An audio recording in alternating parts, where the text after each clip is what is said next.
Hey guys, how's everyone doing? I hope well. Well, I could say I hope better than me, that is. I've been kind of going through a rough time this winter, and I wanted to come on here and tell a very, very special story of mine. So, if you'll bear with me, and hopefully you're interested in hearing this because it means a lot to me. And I'm going to start this by saying back in 2013, my significant other at the time, my daughter's father, Lee, we bought a house that just so happened to have a doggy door already here, built in onto the porch, and he wanted a dog. We had a 3-year-old daughter at the time, and I was like, hell friggin' no. I don't want a dog. We're renovating this new house we just got. We have a 3-year-old. We're still living out of boxes. It just wasn't the right time. But he was adamant on wanting to get a dog. He was so adamant, in fact, that he started bringing home strays that he would come across during his daily days at work. He came across a dog that someone was getting rid of, a German Shepherd puppy, mind you, but the thing was like 100 pounds, a little over 100 pounds, and it was about a year old. And I'm like, get that freaking horse out of my house. I did not want a dog because I knew the realities were going to fall on me to take care of it, train it, walk it, and do all this stuff. Whereas my significant other had this thought in his head that he's going to have this nice big dog, be able to hop in his work truck, go to his work sites, be fully trained, spend the day with them at work, chilling, hanging out with the guys on the job, and that, he was going to put his time and attention into this dog. But, us women, we know the realities of you don't just get a dog like that. You have to train them, and it takes time. And unfortunately, they don't come pre-trained and, ready to take to work with you every day. So I was definitely against the whole dog thing. Well, that whole year of 2013, I kept on having to rehome stray dogs that he would randomly bring home from work. Anytime I got a phone call, hon, I got a surprise, I'd be like, nope, no surprises. I don't want it. Bring it back to wherever you got it. But, he relented. And then, I finally convinced him to lay off it. And that when the time was right, we would find a family dog for us. Just to give us a couple months, let us get more situated in our house, finish a few of the jobs we were doing around the house. Our daughter was just 3 at the time, maybe within the next year or so. And so he finally stopped bringing me home strays, but it wasn't too long after that that he was in a tragic car accident about a week and a half before Christmas of 2013.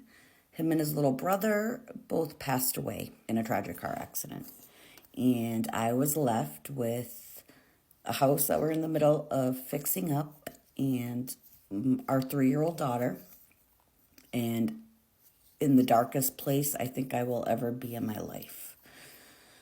So he never got his dog that he desperately wanted. And after this, for some reason, the guilt of just not letting him get a dog and,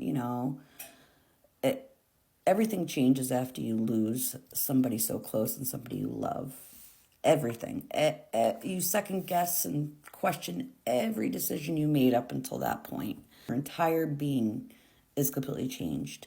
And, I seen things a different way after the fact. Like, it's never the right time to do something or get something or, say something. It's never about the here and when and now. And that's one thing I can say wholeheartedly I loved about my late significant other was that he definitely was very impulsive, completely opposite of me, and he lived in the moment, truly. After he passed, that was the only regret I had. Why didn't I just let him get a goddamn dog? Even though I didn't want a dog, maybe things would have been different. Maybe that accident wouldn't have happened. You know, I know it's silly, but you try to make sense of such a sudden loss at such a young age, too. And you play the domino effect. If this domino didn't fall, that domino wouldn't have fallen, which wouldn't have led him there to point A to point B, and then ultimately to the end. So still, my heart was heavy that he didn't get his last wish. I'm going to continue on to part 2. Stay tuned. This is part 2. After my late significant other passed, I can say hands down, I didn't have any regrets on anything that I didn't say that I wish I did before he passed. My only regret I had was, why didn't I just let him get the dog he wanted, or a dog, or keep one of the strays, or I don't know why, but it was nagging at me badly. And to say the year of 2014 was literally a year from the very depths of fucking hell is an understatement. I don't know how I managed to survive it unscathed and not put into a mental hospital for psychological evaluation and help, because it truly tested every part of me and was truly surreal. Just a surreal whirlwind of a year that followed after him and his brother passed away. I'm talking lawsuits, funerals, family drama. I'm still needing to function on a normal basis for a young child who's grieving, keeping up with the house that we were in the middle of different projects with, and needing to get things finished, but not having money to do that and resources to do that. So I really was kind of left high and dry at that time. Also, I will mention I was a full-time college student at the time. I did go back to school to finish my degree. So he really was the main, breadwinner at the time. When previous to us having our daughter, I was more so the main breadwinner. So we kind of switched roles, and I decided that the smartest choice was to go back to school when my daughter was very young. So his death pretty much hit me hard, very, very hard. And I was just trying to survive the year of 2014. But I could not help but regret and feel like, why didn't I just let him get a dog? It was just bugging at me so badly. And, here I am with a 3-year-old in a house that was actually feeling way too small for us already, just because my significant other was a very loud type of guy with his tools and his four-wheelers and dirt bikes and, having friends over and all that. And all of a sudden, it was so quiet in our house, you could literally hear a pin drop. And it wasn't until our 3-year-old daughter was afraid one evening to walk into the living room because it was so quiet did I realize, damn it, I'm going to have to get a fucking dog. I'm in no shape, way, or form, capable even, I didn't think at the time, to get a dog. I'm like, I'm going to have to get a freaking dog now. Oh, so I think part of me just felt this overwhelming, something needs to change. And how are we going to survive this? And I needed something that was unattached to kind of everything that was going on at that time. And I think subconsciously, my subconscious was really reaching for a lifesaver, a raft, something to keep me afloat, something for me to fixate my my time on that was anything but death, loss, lawsuits, grief, or any of the stuff that was tied into the life that I just lost. Well, before I even came to that conclusion, I needed to finish getting our bathroom renovated because we had just ripped it out previously to his passing. So it was just by pure coincidence that an old friend of mine reached out after hearing about my significant other's passing and said, "Oh my God, I'm so sorry to hear. If there's anything I can do to help you, please let me know." And I briefly explained to him, I'm kind of in a mess right now. I need to finish this bathroom renovation up. I'm limited on funds, but we need a working bathroom. It's me and a 3-year-old. Now, keep in mind, we bought a 132-year-old historic house with the city, and it was like a pure dump of a house. And my significant other, who was in construction, was going to renovate it, fix it up, and we were either going to turn around and sell it and hopefully make some money off it or keep it as an income rental eventually. That was kind of our 5-year plan at that point. But here I am now. I have tools everywhere, skewed everywhere. I have a bathroom that's not even functioning at this point, and I'm low on money. I don't know anyone who's going to help me, who's not going to take advantage. Well, I ended up hiring him to help me finish the bathroom. Not so much hiring him, but he wanted to help me and could see the situation I was in. Now, he wasn't really known for doing construction previously that I knew of personally. I always thought he was more into tech stuff, but I guess he said that he had done construction for a couple of years from the time that I hadn't heard from him, and that he knew exactly what to do, how to fix my bathroom, ba-beep-ba-ba. So he started coming on a weekly basis to work on the bathroom. And I'm going to give credit where it's due. He clocked in hours, and I told him, you can use anything that's available downstairs. My significant other had every tool known to man. He didn't even know what he had for tools. He had double of things in the garage that we just moved into 2 years previous. When he passed, I knew that I had a bunch of tools and stuff, and seeing his clothes and shirts and jackets and sneakers and stuff in our closet upstairs, I was hurting me on a daily basis, and it was a constant reminder. So I packed everything up probably about 3 months after losing him, and I put it all in a tote bin down in the basement where most of his stuff went, besides maybe an item or two around the house. An old friend of mine, hadn't seen in a long time, started helping me on the bathroom. And I had never been more grateful at that time for this help. This spanned over 6 months of a period of, picking out a new bathtub, installing actual bathroom vents, retiling the floors, and putting new sheetrock up. It was a pretty extensive project. Anyways, this gets very interesting, so stay tuned for part 3. This is part 3 of the story of LJ. So, my buddy working on the bathroom, I literally was just plummeting down the darkest place I would ever be in my life.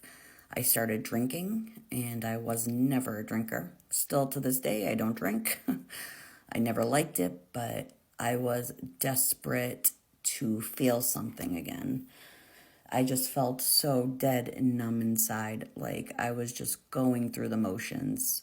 I was on an autopilot. Looking back now, all these years later, I can say that that's your brain's way of protecting you after such loss and such devastation and pain, that it's almost a numbness effect. That first year, you're in a fog.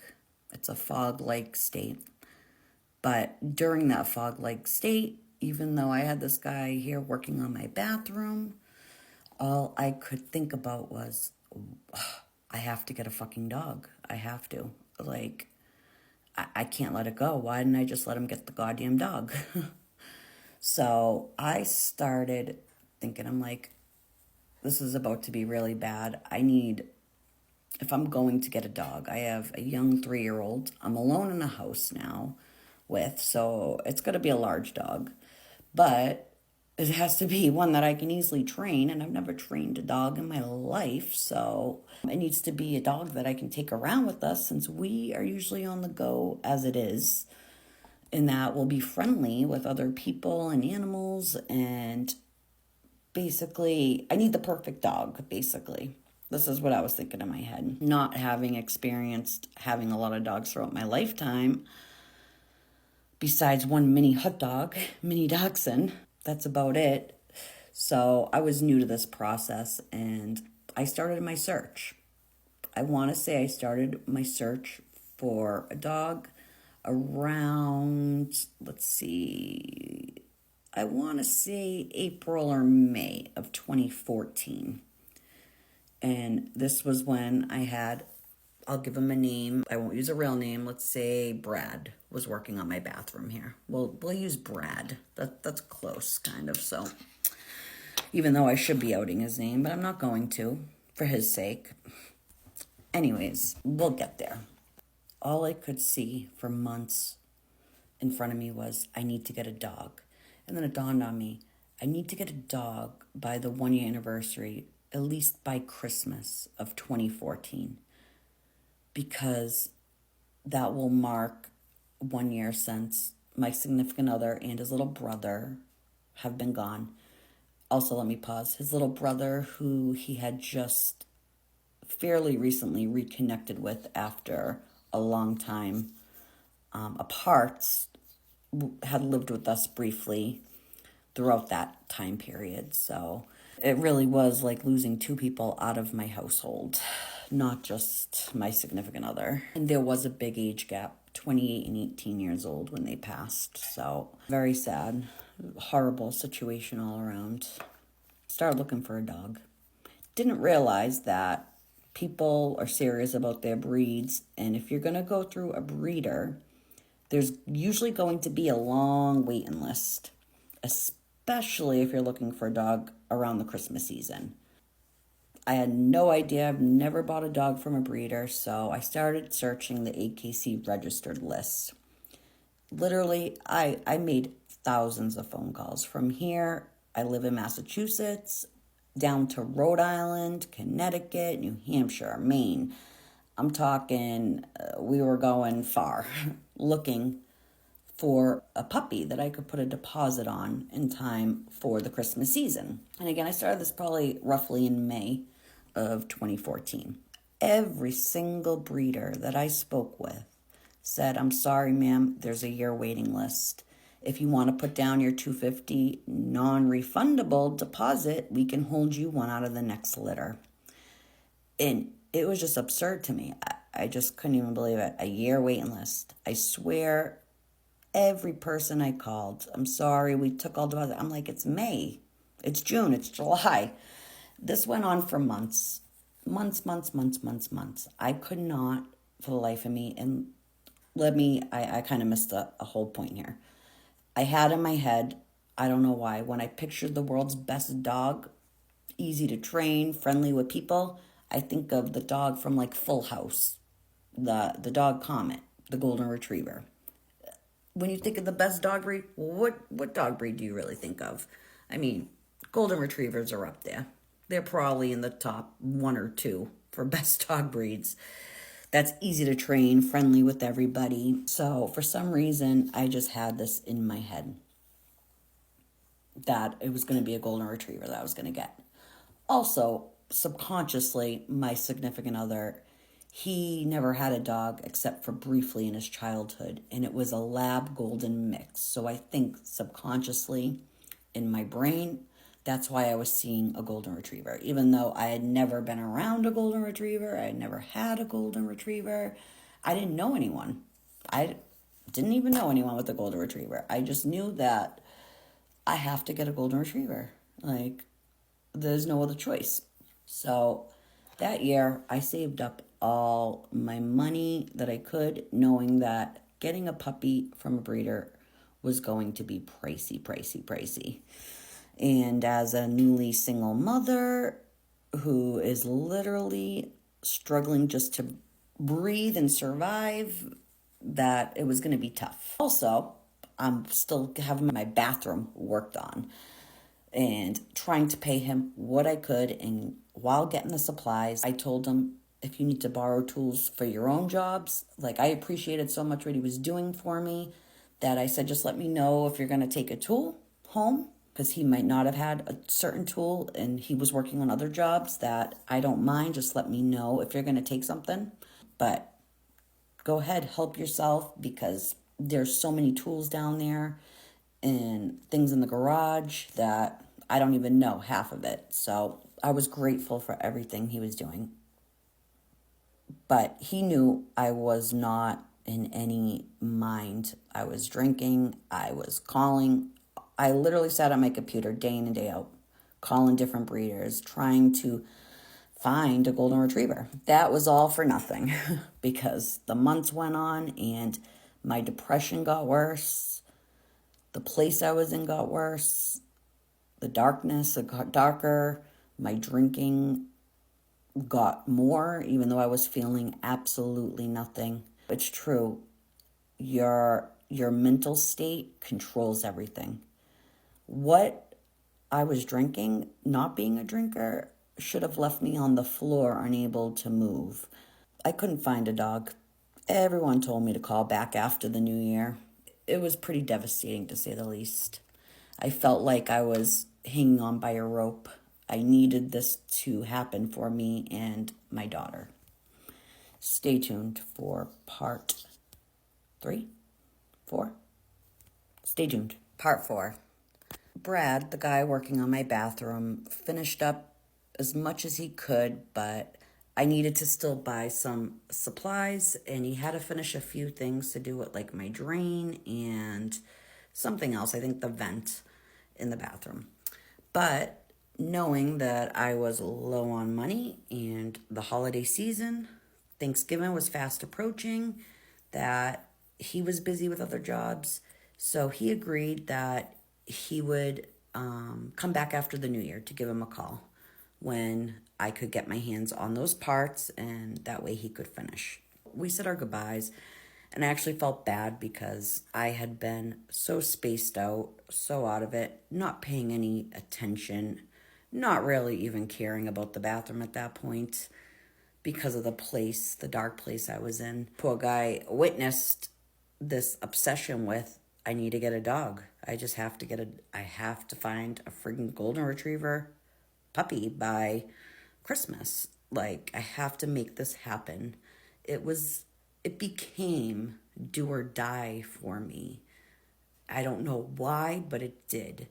I couldn't let it go, and I needed it to happen. I was coming to the end of the road. I had dealt with everything that a person could ever possibly deal with. And I needed to make this happen. Thanksgiving rolls around, no word. I finally ended up finding a golden retriever puppy at a pet store a couple cities away, about an hour away actually. And the minute I started questioning them about where the puppy came from, because I'm well versed in knowing that pet stores get their puppies from pet mills, and you never want to purchase a puppy from the pet store because usually they're not bred very well and they end up with a lot of sicknesses and diseases or problems in their life. So I knew that, but I was literally desperate. We were like 4 weeks away from Christmas. I hadn't bought my daughter a single gift because, she was never a child who played with toys unless like another kid was around, being an only child. She had a toy room full of toys that she barely never played with. She wanted my attention always and just wasn't a toy type of kid. And I was like, why am I going to buy her more junk when this is going to be the best present if I can make it happen. And not only that, Christmas, this was going to be our first Christmas. Now, because my significant other and his little brother passed, it was like a week and a half. December 8th, so almost 2 weeks before Christmas. We had already gotten our tree that year. We had already done some Christmas shopping. We decorated the tree. We were planning for our annual family Christmas party that year we were excited for. And then he passed away. So I don't remember that Christmas actually at all. 2 weeks after the fact, we ended up having to wait to bury him because the ground was too frozen. So that was right like a couple days before Christmas, and the little brother was a couple days after Christmas with his funeral services. It was, I couldn't tell you what I did that Christmas, and I'm grateful for everyone in my life who came through and supported me and made sure that my daughter had a Christmas that year. But I couldn't tell you where I was, what I did. That was completely blank. So coming up on 2014 now, this was going to be my first real Christmas without him here, and I just didn't want to face it at all. I felt like it was going to be my first Christmas, one that I actually could remember. It was our favorite holiday, so I just did not want to, I wasn't ready for it. I didn't want to go through Christmas at all. I was ready to just say, I wasn't suicidal, but I was saying, please, God, just take me out. Just please do me the favor, because I can't go on much longer. That's kind of the place I was at. Couldn't find a dog, couldn't find a puppy. Everyone told me to call back after the new year. The minute I questioned the pet store, they said, oh no, we're sorry. There was actually a deposit put on this dog. You can't take it. And literally, it was the only golden retriever, and it was a female one. And I don't know why, but I was dead set on getting a male golden retriever. Don't know why. No idea. But anyways, I was happy that she bailed on me when that was my last option before Christmas. Now, keep in mind, I started this in May, calling, and I've driven out to people. I mean, year waiting list. I put one deposit down that I never got back, but that was a risk I was willing to take, and that didn't come through. So yeah, I was kind of at a dead end. And Christmas Eve morning rolled around. Now, I hadn't really seen my mother at all that year because for some reason I needed to be alone that year in my pain and my grief, and I think I was scared if anyone seen the dark place I was in, that I was scared that my daughter, they'd want to take her from me, and I wasn't about to lose her. So I just kept to myself. My phone must have vibrated all year long. I didn't answer a single phone call. I really don't think I did. I can't remember if I did that whole year, but I'm pretty sure I didn't. Well, Christmas Eve morning, my mother came, like she does every Christmas, and started, baking cookies and doing the whole thing. And I hadn't seen her. It was my first time I think since the funeral, almost a year earlier, that I seen her. I might have seen her once throughout the year, but hadn't really talked to her, hadn't seen her. She knew what I was trying to do, and she thought I was freaking insane.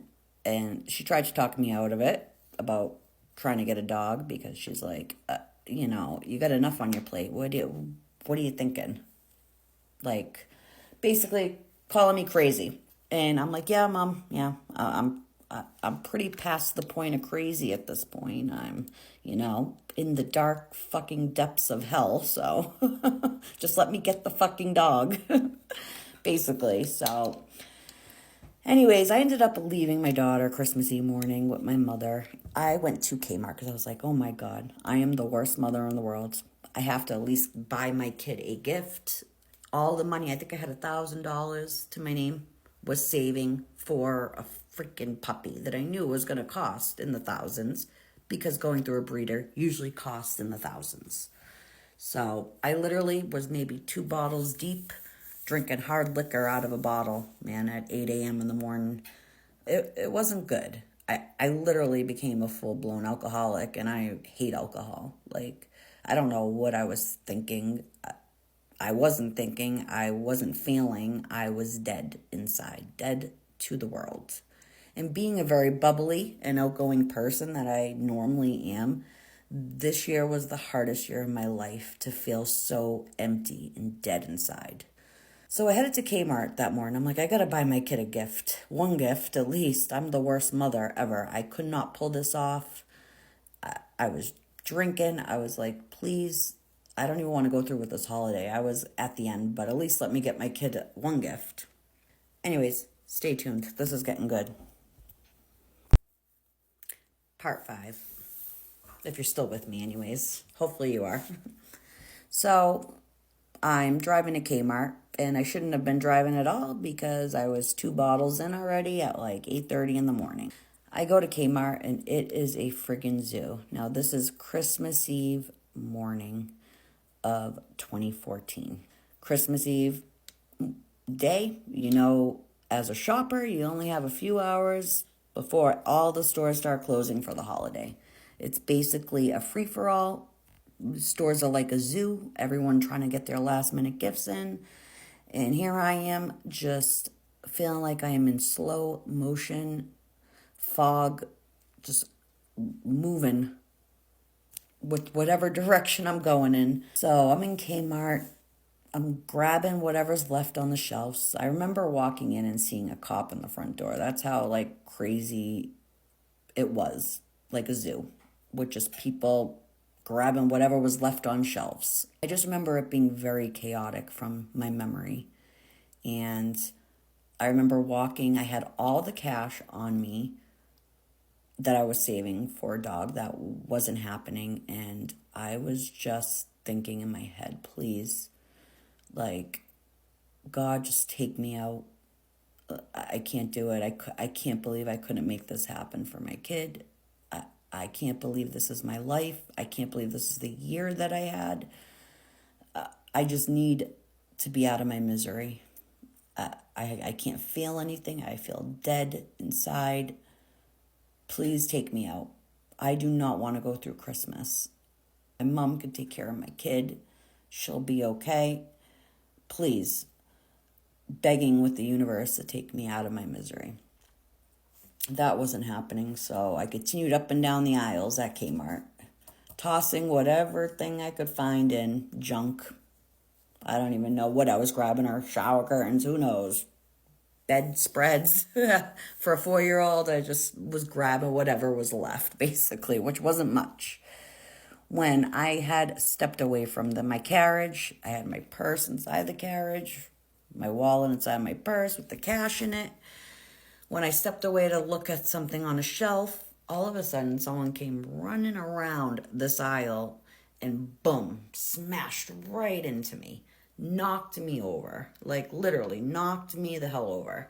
And obviously shouldn't even have been driving for starters. I was 2 bottles deep and I fell back. And the person goes, "Oh my God, let me help. Oh my God, I'm so sorry," and grabbed me to pull me up. And the minute that they said that and my eyes adjusted to who it was that hit me, I recognized the voice right away. It was Brad, the guy who had been working on my bathroom, who now I hadn't seen in a couple months, because the deal was he was going to come back after the new year when I could afford to get the rest of the stuff needed for the bathroom renovation. The minute he said that, I recognized his voice, and I completely forgot he did live in that immediate kind of area too. So it kind of clicked, but when my eyes adjusted and I got up off the ground, I was staring at him. I'm like, wait a second. I recognized the jacket that he was wearing. It was a North Face jacket, a 2-toned color North Face jacket. And what I recognized right away was there was a burn hole right here. And I was like, wait a second. In this moment in my life, I can hands down say this was the most Twilight Zone moment that I think I had ever had, because I recognized that jacket in the burn hole. Our first Christmas together with me and my significant other, I purchased him a $250 North Face special edition spring edition North Face jacket, two-tone colored. And my significant other at work burned a hole in it right here. That didn't stop him from wearing it. He wore it all the time because it was light enough to wear over his favorite hoodies that he always wore. So it wasn't like a real heavy winter jacket, but it was just heavy enough that you could wear it over a hoodie. In that moment in time, my brain, I recognized the jacket, but it was on the wrong person.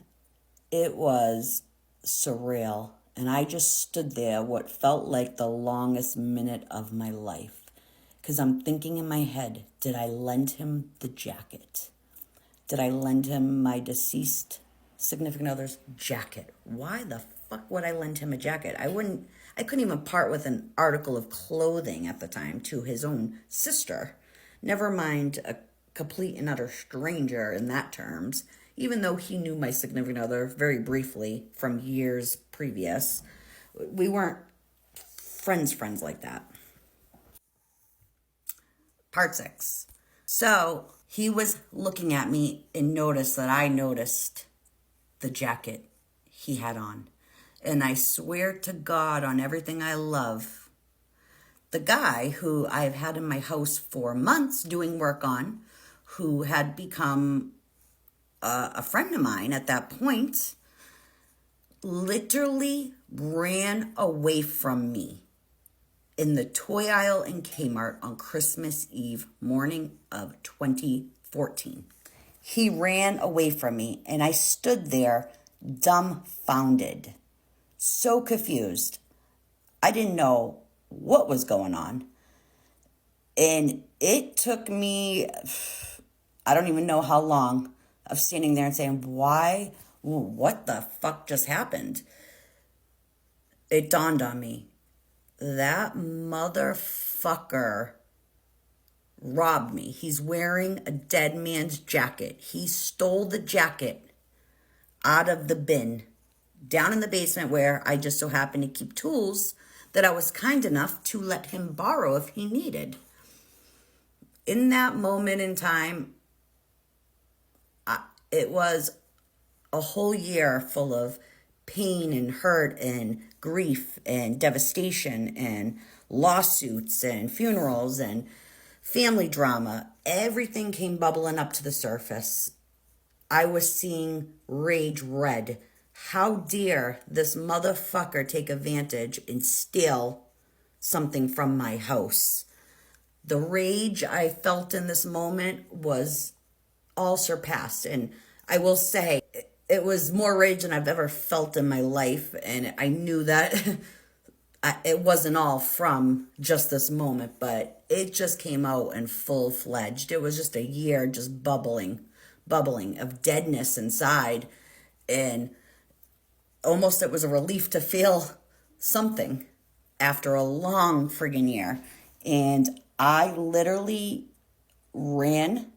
started running through Kmart looking for a weapon because I said, I'm going to kill this motherfucker. I'm going to go out. I'm going to jail today on Christmas Eve. There's no doubt about it. I'm going to kill him. I left my carriage, my money, my wallet, everything in that aisle, and I started running, looking for any weapon. I said, I'm going to take him out with me. I'm going out, but I'm taking him with me.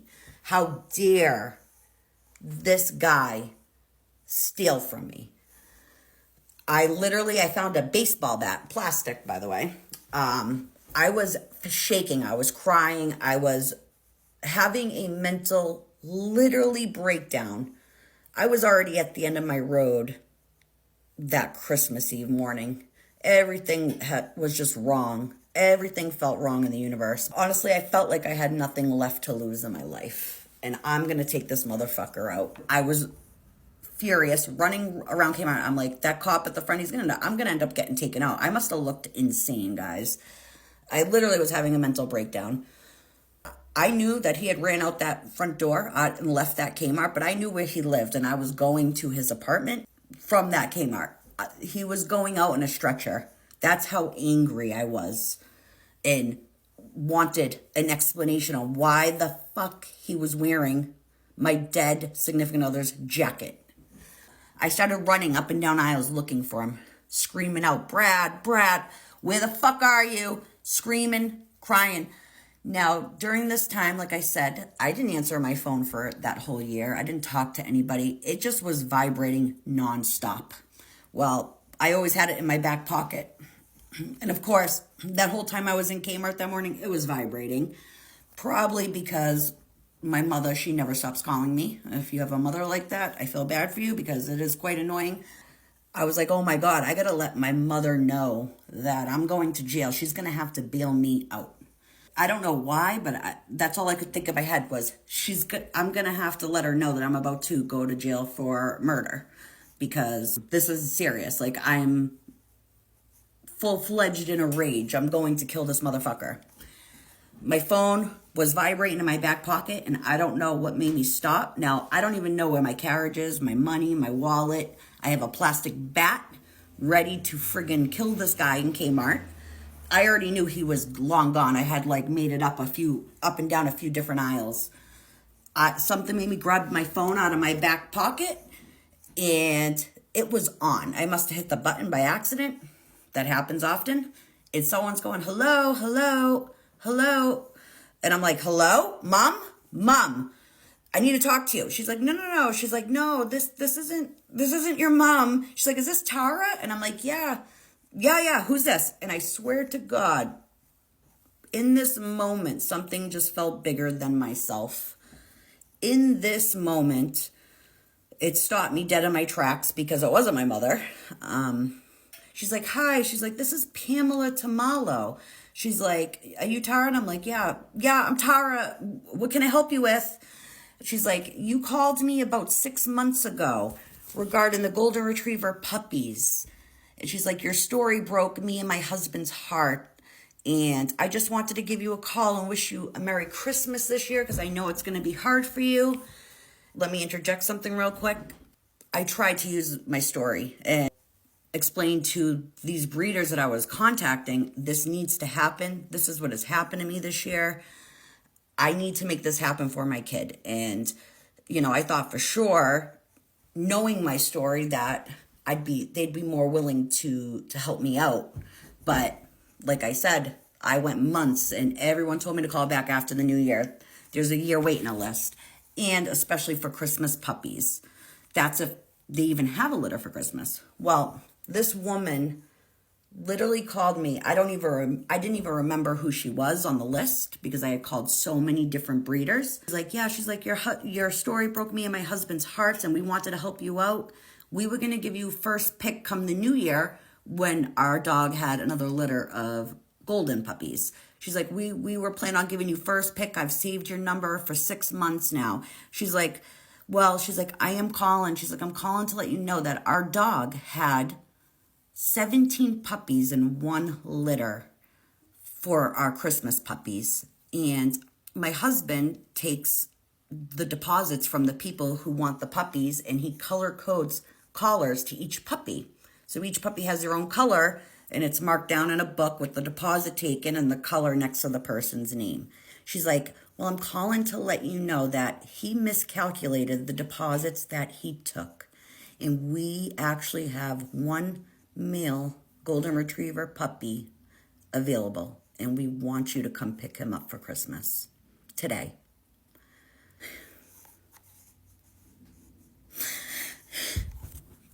This moment in my life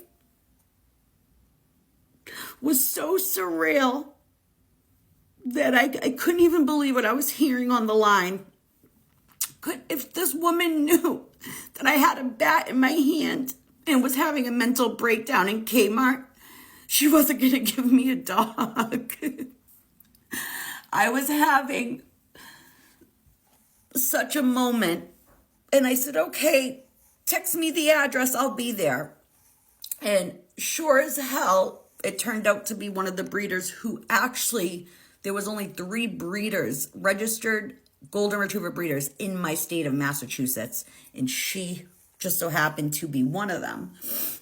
And I completely forgot how much she was asking for the dog. So I literally dropped the bat, ran, found my carriage and my purse, which was still in the aisle. Thank God that no one grabbed it. I went to my car and I called a good friend of mine, my next door neighbor, because he knew exactly what I was trying to do for the whole entire year just about. And I was like, you need to come with me. We need to go pick up dog stuff. This woman says she's got a dog for me. We have to go. Wait for the ending. It gets good. Part 7 on how I got my dog, LJ.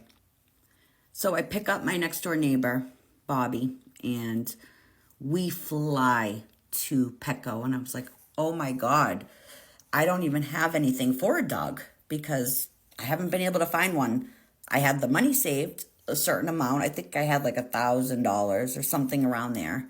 But I also knew that this lady was asking probably for a lot more for her dogs. And she, as I tried to remember, and I went through the list when I ran home, went through the list of my breeders, and she was one of the breeders that I definitely had wanted a dog from because her dogs looked the best. She had a website up and they were family integrated dogs. She had 2 females, 2 males, and she only bred 1 female only 1 time a year. And that is why she had such large litters. However, the Christmas litter that her dog had of the 17 puppies weren't due to go home until a week after Christmas. So almost around the new year, they were supposed to leave. So she still had all these puppies. And she said that she never has given a puppy, she would never give a puppy away earlier than the 8-week mark. But her and her husband were going to make the exception this one time for me because she knew how absolutely important and vital it was for this to happen for me. By the time I got to Petco, I literally got in right before they were closing their doors on Christmas Eve. I was able to grab just the very basics of, I think I grabbed a crate, a bag of dog food, a collar, and a leash. Like very basic. Couldn't even believe this was happening. I ended up having to call a few family members, ask them to send me some extra money in case I needed the extra money because now this woman called. I wasn't about to call her back and say, oh yeah, how much were those dogs again? Because I might not have it. I was like, listen, this has to happen. It has to. I'm bringing her every dollar I have. And I'm very grateful because some people actually did donate some money to me on Christmas Eve to boot. It was like all of a sudden the universe just came together in this moment. Something bigger was at play because my brain couldn't comprehend how this was even happening on Christmas. My poor kid, I didn't see her this whole Christmas Eve, by the way. She was with my mother at the house. My mother thought I was insane and had lost it, so I don't even think she questioned what I was doing. I was just in and out of the house real quick. Me and my buddy next door neighbor, Bobby, we went to Petco, got the stuff. We stopped at an ATM, and I'm going to tell you, as someone who has lived off overdrafts, an ATM machine would never let me overdraft more than a certain amount. And this ATM machine on Christmas, now we're going into evening, literally let me overdraft like $500. I could not even believe it. I was so thankful. I'm like, hallelujah. It was surreal, truly. And we started the drive and headed out to the breeder's house, which was probably about a 40-minute drive from my immediate area. And as we started driving to this stranger's house, it started snowing out. This was Christmas Eve of 2014.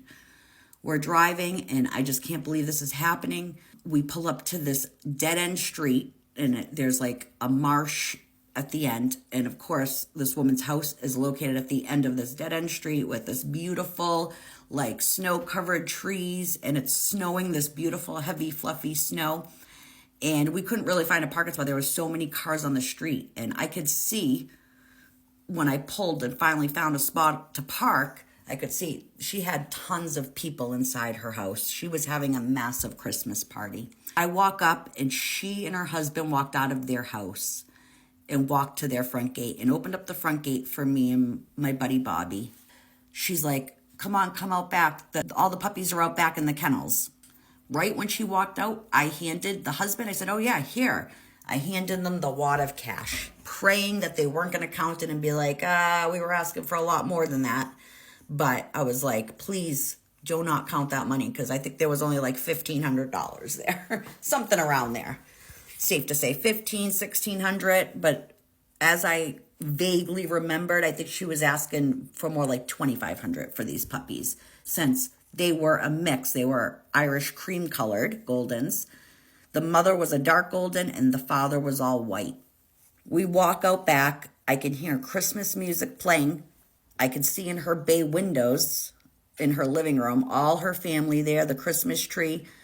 And I swear to God, this woman walks me out back. The husband had put the money in his pocket, didn't say another word.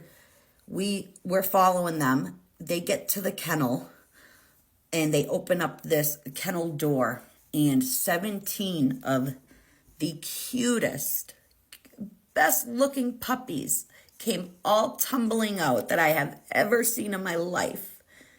And Hallelujah was playing. I could hear Hallelujah, the Christmas song. And in this moment,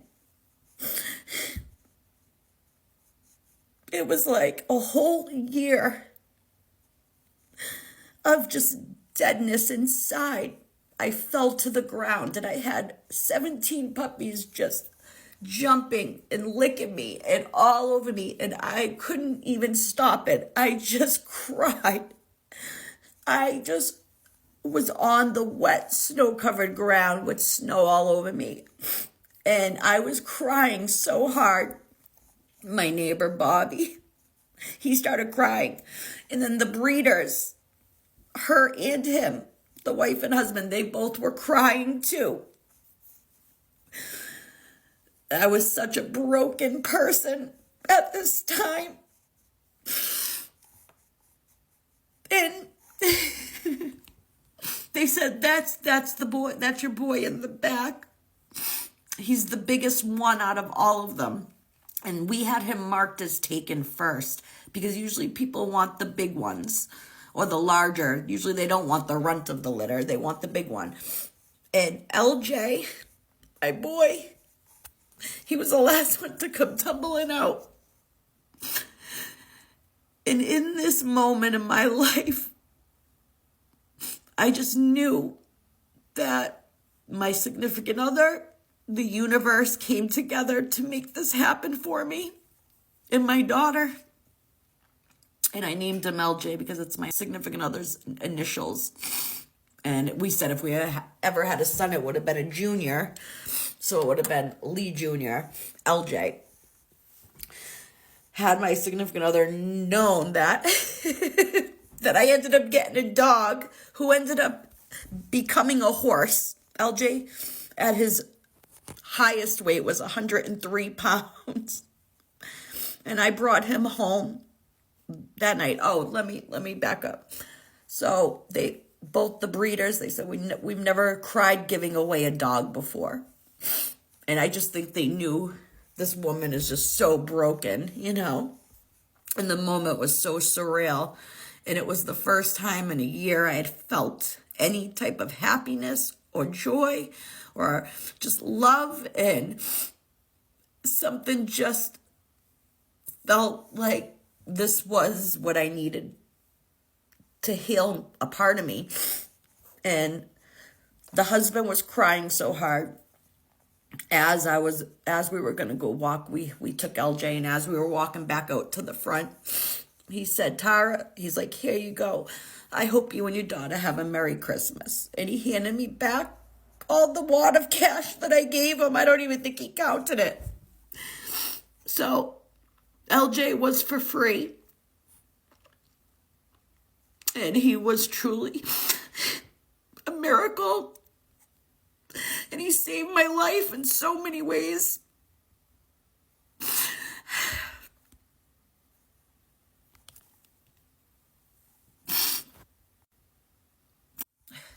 Part 8, the last part. So LJ, those breeders, they saved my life by giving me the cutest puppy I've ever seen in my life. And my daughter, thank God I grabbed that crate. I had him set up so he was inside the crate come Christmas morning. And my daughter came downstairs and she snuck down before she woke me up. And she knew the rules, always to wake me up before going downstairs, because I like to get a video of her reaction on Christmas morning. But that morning, she had snuck down, and I got woken up that morning by her saying, "Mommy, Mommy, there's a lion." She thought our new puppy was a lion in the crate. That's how young she was at the time. Well, LJ saved our lives from that day, man. Everything changed. I'll forever indebted and grateful for that dog. And we've had him 9 years and 3 months. And this week, he got sick and we had to put him down. And it feels like I lost my best friend, my protector.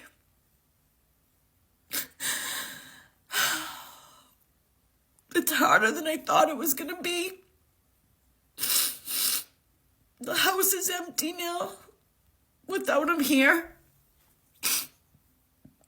I did realize, but I didn't want to admit to myself that without him, that I probably wouldn't be here today to tell this story. And as for what happened to that piece of crap who robbed me, he actually, at the time I didn't know, but he took everything. He took all tools, he took jewelry. He had been robbing me for months.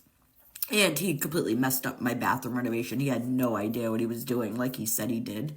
And I ended up having to come up with more money to actually hire a professional to do the bathroom, enough that it was done correctly and so that it was functioning. But, you know, I like to think that wherever that piece of crap is, he got his karma in the end. And, you know, I had to let it go, because if I didn't, it was going to be bad for him and me. So, but yeah, LJ came into our lives and he really turned it all around for us and for me. And I can tell you, that wasn't going to happen otherwise. Something bigger was at play that day, because after a year of searching and hitting dead ends, what are the chance that that was going to happen on Christmas Eve of 2014? And you know what? That Christmas was the best Christmas that I will ever have. And I couldn't outbeat it even if I tried, and I have. I've tried to make Christmas just as magical and special, but that Christmas truly was something magical. And when the time I needed it the most. But yeah, LJ passed away this week.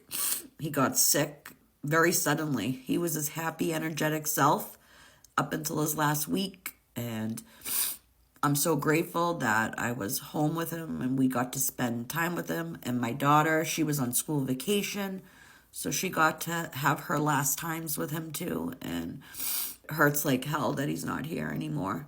It really is like losing a family member. If I could take it all back, knowing that he would be gone at this point, I wouldn't change it for a thing. Even though that first puppy year was really difficult, because puppies are not easy to train, especially a large dog, I still wouldn't trade it for the world. And I think that Lee, my significant other, who had pushed so hard for a dog, it felt like, okay, I did it for him. I got a dog, but I think he knew us better than we knew us, and knew that you need a dog. If you're on the fence of getting a dog, this is your sign to get one. And if you're on the fence on what breed to get, you cannot go wrong with the Golden Retriever. He was worth everything and so much more. And I'm going to insert some clips after this and show you my boy. My sweet, lovable, big gooba LJ. I hope you guys enjoy the story. This was hard for me to get through, but I'm glad I did. And I'm sure I look like a hot mess. My hair was messed up in a few videos. What can you do? Anyways, I hope everyone's taking care, and I will talk to you soon. Bye. These beautiful things that I've got, please stay. I want you, I need you, oh God, go.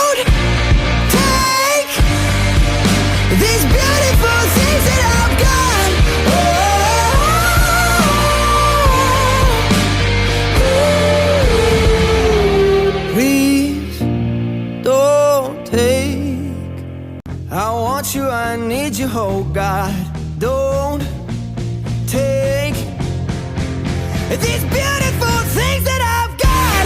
Please stay. I want you, I need you, oh God. Don't take these beautiful things that I've got.